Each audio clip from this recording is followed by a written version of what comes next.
Usulan agar Joko Widodo menggantikan Airlangga Hartarto sebagai Ketua Umum Partai Golkar periode 2024 hingga 2029 mulai disuarakan oleh internal partai berlambang pohon beringin.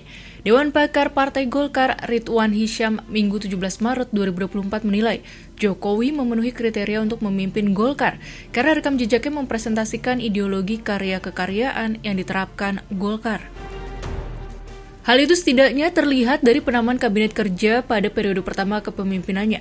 Selain itu, pada periode kedua pemerintahannya, Jokowi menempatkan kader Golkar sebagai Menteri Koordinator, yaitu Menko Maritim dan Investasi Luhut Binsar Panjaitan, merupakan Ketua Dewan Penasihat Golkar, dan Menko Bidang Perekonomian Airlangga Hartarto yang adalah Ketua Umum Golkar.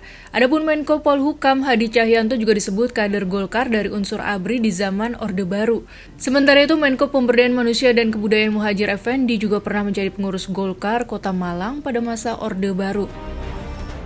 Di sisi lain, dukungan kepada Airlangga untuk meneruskan posisi ketum Golkar juga tak kalah kencang.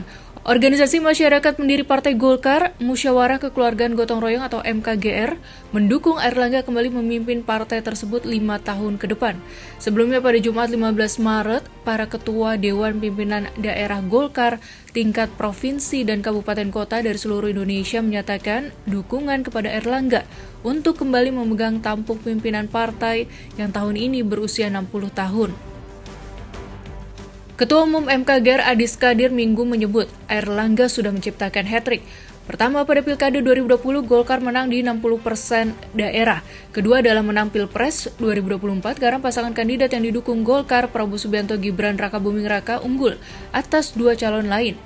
Keberhasilan ketiga adalah menaikkan suara Golkar pada Pileg 2024 sehingga perolehan kursi Golkar di DPR diprediksi meningkat dari 85 menjadi 102. MKGR pun akan membahas usulan itu pada Rakernas Majelis Permusyawaratan Organisasi MKGR pada Juli mendatang. Bagi MKGR, siapapun yang akan maju sebagai Ketua Umum harus menaati ADART Golkar. Oleh sebab itu, Adis mengingatkan bahwa Golkar memiliki aturan main. Salah satunya seseorang yang ingin mencalonkan diri menjadi Ketua Umum harus aktif sebagai anggota Golkar setidaknya 5 tahun dan tidak pernah menjadi anggota parpol lain. Calon Ketua Umum juga disyaratkan pernah mengikuti pendidikan dan pelatihan kader Golkar. Terkait aturan main menuju kursi ketum Golkar ini, Ridwan Hisyam menyebut ADART tidak bisa dilihat secara tekstual saja, tetapi juga harus diinterpretasikan sesuai sejarah Golkar secara komprehensif.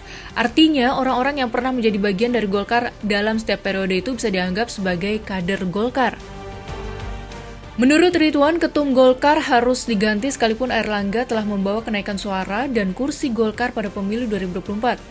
Berkaca pada ketua-ketua umum sebelumnya, tidak ada yang menjabat 2 periode berturut-turut berdasarkan hasil pemilihan. Saat ini ada beberapa kader potensial untuk menggantikan Airlangga. Mereka adalah Ketua MPR Bambang Susatyo, Menteri Perindustrian Agus Gumiwang Kartasasmita, dan Menteri Investasi Bahlil Lahadalia. Kita lihat nanti saat Munas Golkar Desember 2024 siapa yang berhasil duduk di kursi panas ketum Golkar.